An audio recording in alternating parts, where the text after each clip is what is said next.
বিএনপির স্থায়ী কমিটির প্রয়াত সদস্য ব্যারিস্টার মওদুদ আহমেদের নিজ এলাকা নোয়াখালীর কোম্পানীগঞ্জ উপজেলায় বিএনপি নেতাদের গালে জুতা মারতে বিক্ষোভ মিছিল করেছে দলীয় নেতাকর্মীরা।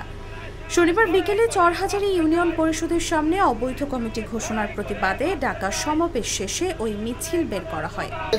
ইউনিয়নে আহ্বায়ক কমিটি দেবে, এই আহ্বায়ক কমিটি করবে, তারপরে সম্মেলনের মাধ্যমে আমাদের এরকম কমিটি হবে। কিন্তু সেটা না করে কোনো কিছু তোয়াক্কা না করে গতকালকে তারা অন্ধকার একটা বাড়িতে জায়গা পুরো কোম্পানিগঞ্জের কমিটি দিচ্ছে, এই কমিটি আমরা মানি না। তাছাড়া মেয়াদোত্তীর্ণ এই কমিটি আমরা কোনোভাবেই মেনে নেব না। সম্মানিত সভাপতি, উপস্থিত আমাদের নেতৃবৃন্দ, আসসালামু আলাইকুম ওয়া রাহমাতুল্লাহ। আজকে এই চরহাজারীতে অবৈধ যেই কমিটি ঘোষণা করে হয়েছে, এই কমিটি আমরা মানব না, মানি না। এইটা অবৈধভাবে এত বৃহৎ একটা দলের একটা কমিটি হতে হলে একটা কাউন্সিলের মাধ্যমে হতে হয়। একটা মনে করেন না, আমরা যদি এত বড় দলের কমিটি যদি উদ্ধার আরও বাগিচা হয়, এটা কেউ মানবে না। মিছিলে বিক্ষুব্ধ নেতাকর্মীরা স্লোগান তোলেন, শিকদারদের গালে গালে জুতা মারো তালে তালে, বুদ্ধি রিপনের গালে গালে জুতা মারো তালে তালে। নুরুল আলম শিকদার কোম্পানীগঞ্জ উপজেলা বিএনপির আহ্বায়ক ও মাহমুদুল হাসান রিপন সদস্য সচিব। গত 2021 সালের 8 অক্টোবর এই দুজনের নেতৃত্বে 48 সদস্যের আহ্বায়ক কমিটি গঠন করে জেলা বিএনপি।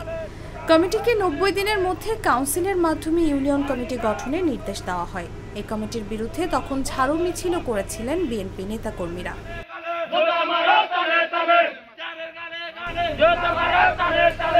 প্রতিবাদ সমাবেশে বিএনপি নেতা গাজী মোহাম্মদ আলমগীরের নেতৃত্বে আব্দুল মজিদ মেম্বার, হারুনুর রশিদ ভূঁইয়া, আবু তাহের, মোহাম্মদ শফিউল্লাহ, নুরুল হুদা বাচ্চু, সেলিম মাহমুদ, জয়নাল আবেদিন, মোর্শেদ আলম, আব্দুল হক সাহেব, কামাল উদ্দিন, আব্দুর রহিম, আব্দুল মতিন, রবিউল আলম ও সেলিম ড্রাইভার প্রমুখ বক্তব্য রাখেন।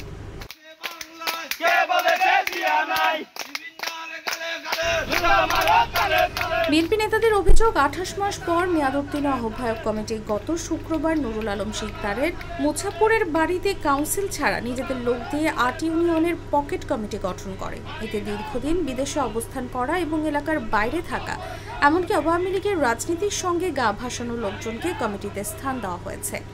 এই কমিটি বাতিল করে কাউন্সিলের মাধ্যমে কর্মী বান্ধব লোকদের দায়িত্ব দিতে হবে।